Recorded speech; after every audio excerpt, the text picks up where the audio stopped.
Me llamo Daniela Hernández, y hace unos meses, mi hermana se paró a unos centímetros de mi cara, me señaló como si yo fuera basura debajo de su zapato y dijo, eres la más decepcionante de esta familia. Lárgate de aquí. No lo susurró. No dudó. Lo dijo como si fuera un hecho que el mundo entero ya sabía. Y la peor parte no fueron las palabras. Fue la forma en que mis padres simplemente se quedaron allí mirando, esperando a que yo desapareciera para que la velada pudiera seguir siendo perfecta. No grité. No discutí. Simplemente miré su dedo a centímetros de mi nariz y me di cuenta de algo que debería haber entendido hace años. A sus ojos, yo solo era útil cuando necesitaban algo. Y en el segundo en que dejé de dar, dejé de existir. Así que salí caminando. No empaqué una maleta. No dije adiós. Simplemente tomé mis llaves y conduje fuera de Toluca, dejando que el aire frío de la noche cerrara la puerta de golpe detrás de mí. Durante 2 semanas, permanecí en silencio. Sin mensajes de texto, sin llamadas, ni siquiera una notificación. Fue como si nunca hubiera sido parte de esa familia en absoluto. Entonces mi teléfono se iluminó. El nombre de papá. Dejé que sonara 2 veces antes de contestar. Su voz no estaba tranquila. No estaba enojada. Estaba llena de pánico. Daniela, ¿por qué no está pagado el préstamo? ¿Un préstamo? ¿Qué préstamo? Siguió hablando como si yo ya lo supiera, como si yo fuera la responsable, como si hubiera arruinado todo al irme. Y ese fue el momento en que entendí. La noche en que mi hermana me empujó fuera no fue el final. Fue el comienzo. Antes de contarles qué era realmente ese préstamo y qué tan profunda fue la traición, asegúrense de presionar el botón de suscribirse, activen las notificaciones y cuéntenme en los comentarios qué harían si su propia familia les hiciera algo así. Van a querer escuchar el resto. Crecer en Toluca me formó de maneras que no entendí completamente hasta la edad adulta. La casa en la que vivía mi familia siempre se sentía estable por fuera. Sin embargo, por dentro, operaba bajo reglas que no estaban escritas, pero que se seguían con absoluta consistencia. En el centro de esas reglas estaba Carolina Hernández, la persona alrededor de la cual mis padres parecían decididos a construir su mundo. Incluso cuando éramos jóvenes, había un ritmo en el hogar que giraba en torno a sus necesidades, sus metas, su horario y su futuro. De niños, las diferencias entre nosotras eran tratadas como prueba de en quién estábamos destinadas a convertirnos. Carolina sobresalía en cualquier cosa relacionada con la atención, actividades en equipo, actuaciones y proyectos donde los maestros elogiaban la participación. Mis padres repetían las mismas frases sobre su potencial, utilizando el tipo de admiración que hace que todos los demás se desvanezcan un poco. No le guardaba rencor por ello cuando era niña. Simplemente aprendí dónde encajaba. Yo era la más callada, la chica que prefería las computadoras, los rompecabezas y cualquier cosa que no requiriera pararse bajo los reflectores. Nadie me dijo que mis intereses estuvieran mal, solo que no eran del tipo que se celebraban frente a los demás. Con el tiempo, los logros de Carolina se convirtieron en la moneda de cambio de la familia. Si a ella le iba bien, se sentía como si todos tuviéramos viento a favor. Si ella tenía dificultades, había un silencio en la casa, como si el aire mismo tuviera que tener cuidado hasta que ella se sintiera mejor. Todo giraba en torno a mantener su camino sin obstáculos. Me adapté rápidamente, sabiendo que cuanto menos espacio ocupara, más fácil sería para todos. Ese hábito me siguió hasta la edad adulta antes de que siquiera lo cuestionara. Cuando comencé a explorar la tecnología, encontré un carril que tenía sentido para mí: programación, diseño, tareas digitales, cosas que no necesitaban aplausos para importar. Mis padres trataron de apoyar, pero su confusión se notaba en cada momento. Entendían el camino de Carolina porque encajaba en la estructura clásica: escuela, pasantías, exámenes, ascensos. El mío era trabajo remoto, proyectos digitales y clientes que se comunicaban a través de pantallas en lugar de apretones de manos. Lo trataron como una fase temporal, incluso cuando se convirtió en mi dirección de tiempo completo. Pero el verdadero cambio ocurrió cuando Carolina comenzó a prepararse para la facultad de Derecho. Mis padres hablaban de su futuro como si el mundo estuviera esperando a que ella llegara. Los gastos comenzaron a acumularse rápidamente: tarifas de solicitud, libros, suministros y pequeñas emergencias que siempre parecían urgentes. Cada vez que surgía algo, la solución aterrizaba en mis manos sin mucha discusión. Pagué por una computadora portátil porque la suya se rompió durante la semana de exámenes finales. Cubrí el costo de los materiales de estudio cuando su cuenta se quedó corta.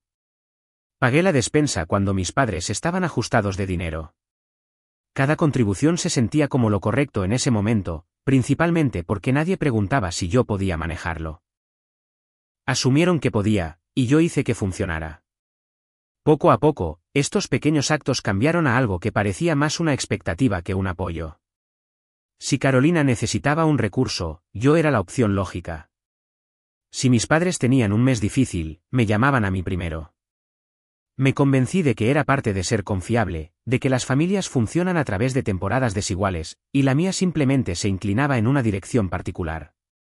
No me di cuenta de cuánto espacio había cedido hasta que miré hacia atrás y vi el patrón claramente. Cada solicitud venía con un entendimiento tácito de que mi papel era absorber el costo para que el camino de Carolina se mantuviera tranquilo. El patrón se mantuvo constante, volviéndose tan normal que romperlo nunca cruzó por mi mente. La vida se sintió diferente una vez que me mudé a mi propio lugar cerca del centro de Toluca. La tranquilidad de ese departamento me dio espacio para ver las cosas con una claridad que nunca tuve en la casa de mis padres. Estaba trabajando de forma remota para 2 clientes de tecnología, manejando tareas de soporte y pequeños proyectos de integración. El trabajo no era glamoroso, pero era constante. Y por primera vez, mis ingresos no estaban atados a las expectativas de nadie más. Manejaba mi horario, seguía mi progreso y sentía una sensación de control que había faltado durante años. A medida que mi carga de trabajo aumentaba, también lo hacía mi confianza. Tomé asignaciones independientes, a veces quedándome despierta hasta tarde porque el ritmo de resolver problemas hacía que las noches se sintieran más ligeras que los días.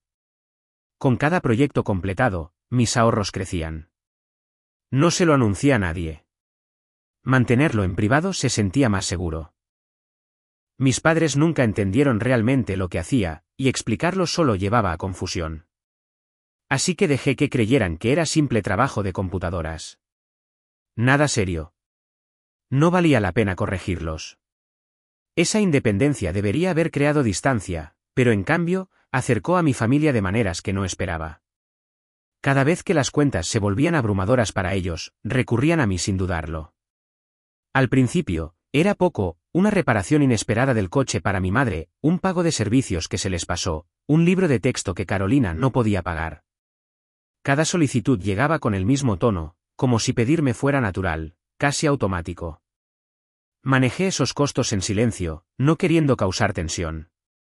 El patrón se profundizó cuando mi padre me presentó a alguien a quien llamaba un amigo de confianza, un hombre llamado Arturo Ponce, a quien a menudo consultaba para consejos financieros. Arturo trabajaba en bienes raíces y tenía el hábito de presentar sus opiniones como si fueran hechos.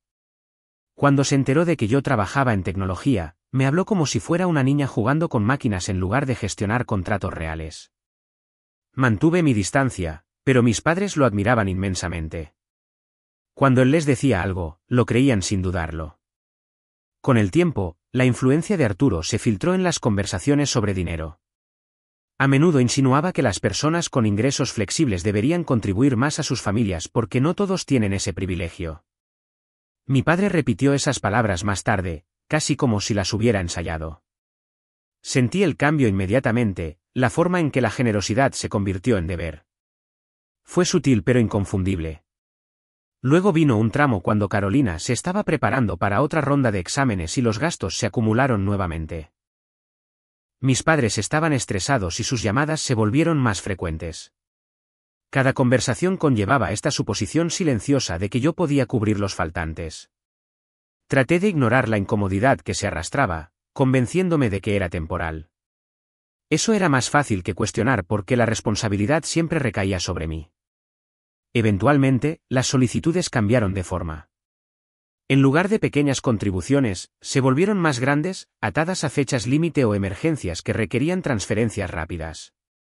Incluso cuando dudaba, hablaban como si la decisión ya estuviera tomada.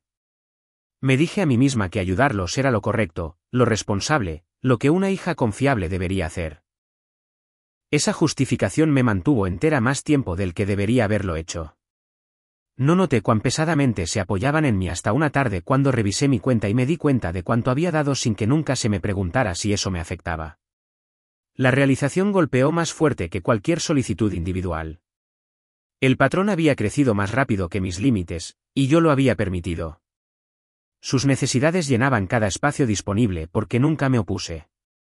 Para cuando entendí lo desequilibradas que se habían vuelto las cosas, las expectativas ya estaban completamente formadas, y deshacerlas se sentía imposible. La noche en que todo cambió llegó sin previo aviso. Fue una pequeña celebración que mis padres organizaron para Carolina después de que ella pasó otro paso importante hacia su carrera de derecho. La casa se sentía abarrotada en el momento en que entré. Las decoraciones cubrían la sala de estar y parientes lejanos llenaban cada rincón como si asistieran a una ceremonia importante en lugar de una reunión casual. Había sido invitada a través de un mensaje de texto corto de mi madre. Nada personal o cálido, pero fui de todos modos porque rechazarlo iniciaría preguntas que no estaba lista para responder. Estar de pie en ese ambiente me recordó cada momento en que había sido tratada como papel tapiz. La gente se movía a mi alrededor fácilmente, ofreciendo asentimientos corteses antes de volver hacia Carolina. Ella se comportaba con una confianza que parecía crecer cada vez que recibía atención.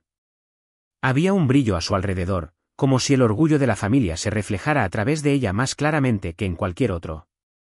Me quedé cerca de la mesa del comedor, manteniéndome sola. Mi contribución a la velada, un bolso profesional que ella podría usar para su futuro trabajo, estaba sin abrir en una silla. No esperaba una reacción dramática, pero ver a todos elogiarla mientras miraban más allá de mí creó un peso en mi pecho que no podía sacudirme. Traté de mezclarme con el fondo como siempre lo había hecho, pero algo en la atmósfera lo hacía más difícil de lo habitual. Cuando mi padre propuso un brindis en su honor, la habitación se llenó de admiración. Los cumplidos rebotaban de pared a pared, cada uno reforzando la idea de que Carolina cargaba sola con las esperanzas de la familia. Aplaudí como todos los demás, manteniendo mi expresión firme. La atención no me molestaba tanto como la suposición de que mi presencia apenas importaba. Durante años, me convencí de que permanecer callada era una forma de paz. Pero esa noche, se sintió más como si me borraran. A medida que las conversaciones se volvían más ruidosas, alguien mencionó casualmente los préstamos estudiantiles y bromeó sobre cómo Carolina manejaría el pago una vez que asegurara un trabajo bien remunerado. El comentario fue ligero, pero Carolina lo usó como una apertura para agregar algo que aterrizó con agudeza. Insinuó que las familias funcionan mejor cuando el hermano más capaz aligera la carga sin hacer un gran alboroto al respecto. El tono de su voz llevaba una certeza que dejaba claro que ella creía cada palabra. La gente a su alrededor se rió suavemente, asumiendo que era inofensivo. Sentí una ráfaga fría extenderse a través de mí, no por la broma en sí, sino porque exponía una creencia que todos parecían cómodos aceptando. Ya no me sorprendían sus suposiciones, pero escucharlas en voz alta en una habitación llena de parientes me obligó a confrontar la verdad que había ignorado. La tensión dentro de mí se tensó cuando Carolina giró la cabeza ligeramente, reconociendo que el comentario estaba dirigido a mí sin decir mi nombre. Su expresión no contenía ira. Contenía un sentido de derecho. Años de expectativas no dichas de repente se cristalizaron en un momento, y la atmósfera se agudizó a mi alrededor. Me quedé quieta, manteniéndome entera mientras el ruido continuaba a mi alrededor. Una presión se acumuló detrás de mis costillas mientras trataba de procesar cuán fácilmente desestimaban mis esfuerzos. Cada contribución que había hecho, cada favor financiero, cada momento en que intervine para ayudar, lo trataban como asistencia de fondo, no como algo que requiriera reconocimiento. Confiaban en mí sin reconocer el costo que conllevaba. De pie allí rodeada de personas que solo veían una versión de la historia, sentí que algo dentro de mí cambiaba. No ira, no tristeza, claridad. El desequilibrio se había estirado demasiado, y el peso de ello finalmente se asentó en un lugar que ya no podía ignorar. Esa noche no rompió nada, pero reveló cuán frágil había sido todo el tiempo. El cambio después de esa noche no sucedió ruidosamente. Comenzó con los pensamientos tranquilos y prácticos que se arrastraron a mi mente una vez que el ruido de la fiesta se desvaneció. Comencé a prestar más atención al patrón que había permitido crecer a mi alrededor. Cada solicitud de mi familia venía con urgencia, y cada contribución que hacía desaparecía en el silencio como si no fuera más que una transacción de rutina.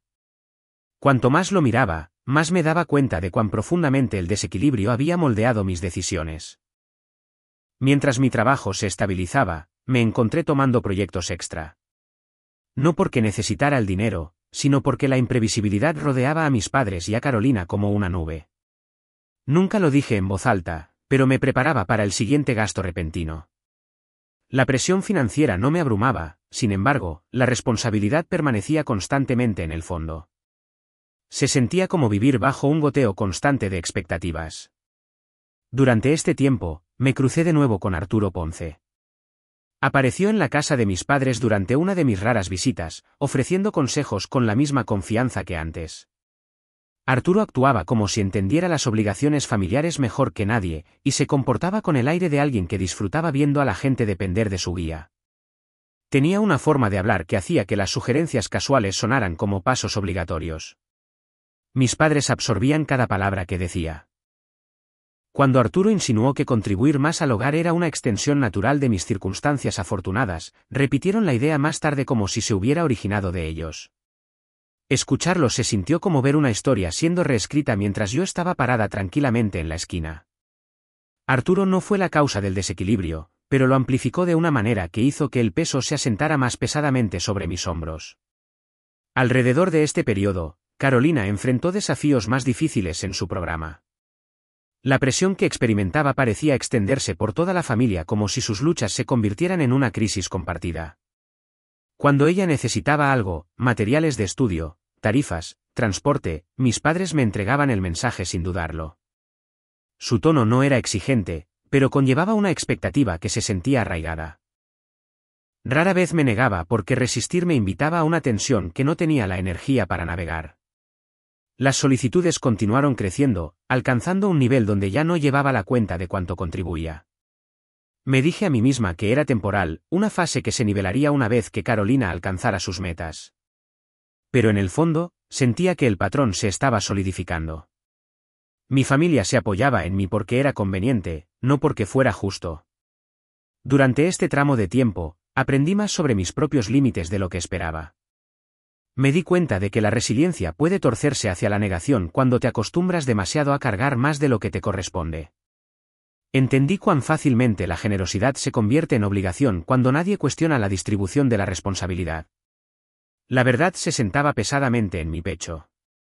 Había permitido que sus necesidades eclipsaran mis límites.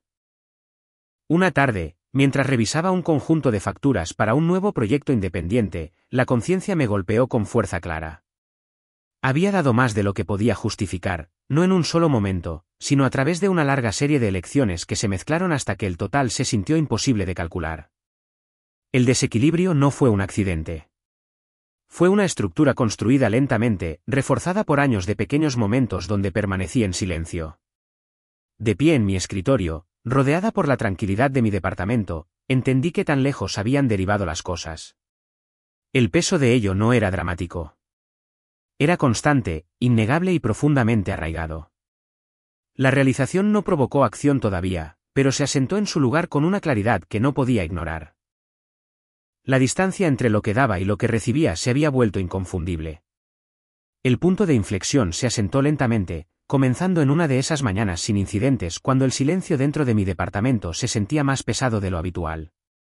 Había estado haciendo malabares con múltiples asignaciones a la vez, equilibrando trabajo por contrato con algunos proyectos personales, tratando de recuperar una sensación de control sobre mis finanzas después de meses de dar constantemente. La carga de trabajo no era el problema. La presión venía de darme cuenta de cuánto de mi esfuerzo había sido moldeado por la anticipación en lugar de la intención. Trabajaba duro porque esperaba otra llamada, otro mensaje, otro momento donde fuera necesaria antes de ser reconocida. Mientras organizaba mis registros esa mañana, noté cuán dispersos se habían vuelto mis documentos. Pagos para mis padres, transferencias para Carolina y gastos de rutina se mezclaban entre sí sin estructura. Clasificarlos me hizo sentir como si estuviera mirando la vida de otra persona. Una vida vivida de acuerdo con obligaciones que no había elegido completamente. La claridad me inquietó, y no pude sacudirme la sensación de que algo más profundo estaba mal. Durante este periodo, mi padre se comunicó más a menudo de lo habitual, aunque nunca sobre asuntos emocionales. Sus llamadas siempre se centraban en la logística, cuentas, fechas límite, brechas inesperadas en su presupuesto. Incluso sin mencionar a Carolina directamente, las solicitudes se sentían atadas a su camino de maneras que ya no podía ignorar. Sentí que el estrés en su casa estaba aumentando y se inclinaban hacia el camino de menor resistencia. Alrededor del mismo tiempo, Carolina se volvió más distante. No me contactaba directamente, pero veía rastros de su estrés a través de los mensajes de mi madre. Hablaban de largas noches, presión de los exámenes y el miedo a quedarse atrás. Nada de eso me sorprendió. Lo que me impactó fue la expectativa subyacente de que sus luchas justificaban cualquier carga que recayera sobre los demás. Me recordó cuán fácilmente la presión de una persona podía convertirse en la responsabilidad de todos los demás. Comencé a notar pequeñas inconsistencias en sus explicaciones, números que no cuadraban, menciones vagas de gastos que no coincidían con estados de cuenta anteriores. No era dramático, pero creó una leve sensación de inquietud. Mi intuición me dijo que algo estaba siendo ocultado, o al menos suavizado, antes de ser traído a mí. No confronté a nadie. Simplemente observé, dejando que la conciencia se asentara. Alrededor de este tiempo, conocí a alguien nuevo a través del trabajo, un coordinador de sistemas llamado Nicolás Beltrán. Colaboraba con uno de mis clientes, y a través de nuestras interacciones, aprendí cuán cuidadosamente manejaba sus propios límites. Nicolás abordaba las responsabilidades de manera diferente, separando el trabajo de las obligaciones personales con precisión. Ver cómo navegaba su vida me hizo darme cuenta de cuánto había desdibujado mis propias líneas. Su ejemplo no fue intencionado como consejo. Sin embargo, me empujó a reflexionar sobre el desequilibrio que había aceptado durante tanto tiempo. A medida que pasaban las semanas, la tensión emocional de cargar con las expectativas de mi familia se profundizó. Sentí el peso de maneras sutiles, en la rigidez de mis hombros, las pausas antes de responder mensajes, los momentos en que miraba mi pantalla sin absorber la información. Reconocí las señales del agotamiento arrastrándose, no por el trabajo, sino por la responsabilidad sin reciprocidad. La tensión final llegó una noche cuando revisé mis estados bancarios después de un largo día. Calculé la cantidad acumulada que había contribuido a lo largo del tiempo. No con precisión, pero lo suficiente para ver el alcance. El total me aturdió. No fue el número en sí. Fue la realización de que había llegado a ese punto sin reconocer el costo. La generosidad que una vez ofrecí libremente se había convertido en una erosión silenciosa de mi estabilidad. De pie en la luz tenue de mi sala de estar, entendí que el desequilibrio había alcanzado un punto donde continuar sin cambios rompería algo en mí. La claridad fue aguda, constante e imposible de descartar. Lo que yacía por delante no era una respuesta a un solo momento, sino la consecuencia de años pasados absorbiendo lo que otros colocaban sobre mis hombros. El entendimiento se asentó como un umbral. Una vez cruzado, nada se vería igual de nuevo. Una calma lenta y deliberada se asentó sobre mí en las semanas que siguieron, el tipo que crece solo después de que cada señal de advertencia ya ha sido ignorada. Ya no sentía ira. En cambio, había una conciencia constante de que tan lejos había dejado derivar las cosas. Esa claridad se convirtió en el empujón que necesitaba cuando llegó una carta del banco una tarde tranquila. El sobre parecía ordinario, pero la redacción en el interior forzó todo a enfocarse.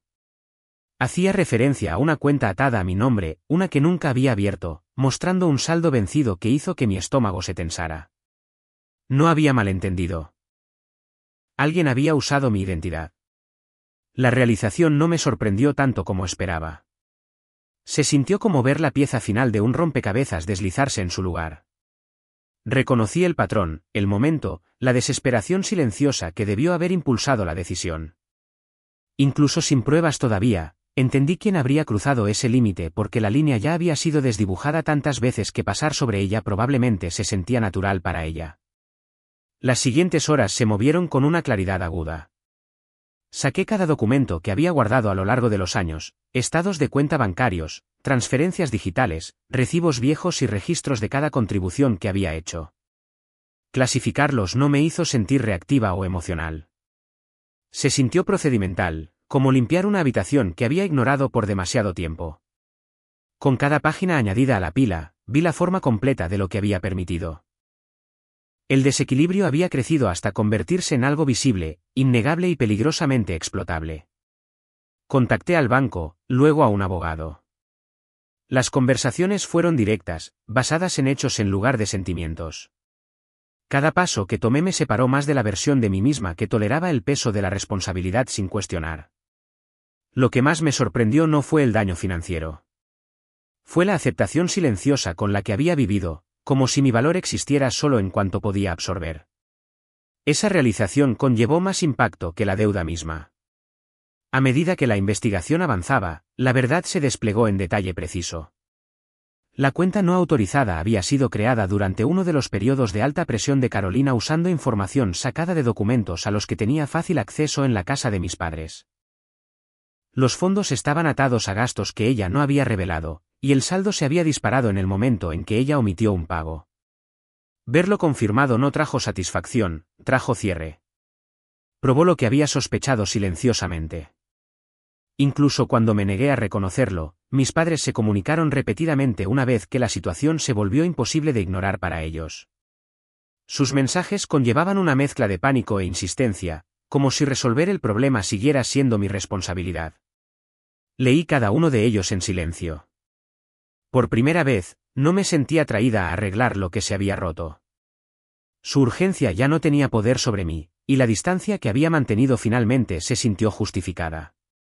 Cuando se presentaron los documentos formales, no miré atrás. No debía explicaciones ni tranquilidad. La verdad ya estaba escrita en el rastro de papeles que habían elegido ignorar. Cortar lazos no fue un momento dramático. Fue una decisión tranquila moldeada por años de desequilibrio. Me alejé no por venganza, sino por autopreservación. En la quietud que siguió, algo inesperado se asentó en mí. Paz. No del tipo frágil que solía perseguir manteniéndome invisible, sino una sensación fundamentada de pertenecer a mi propia vida de nuevo. El silencio me dio espacio para reflexionar sobre lo que había aprendido. Los límites protegen más que las finanzas. Protegen la identidad. Una familia que exige sin reconocer el costo no está preservando la unidad. La están consumiendo. Y a medida que avanzo, la lección se volvió inconfundiblemente clara: amar a las personas no significa cargarlas.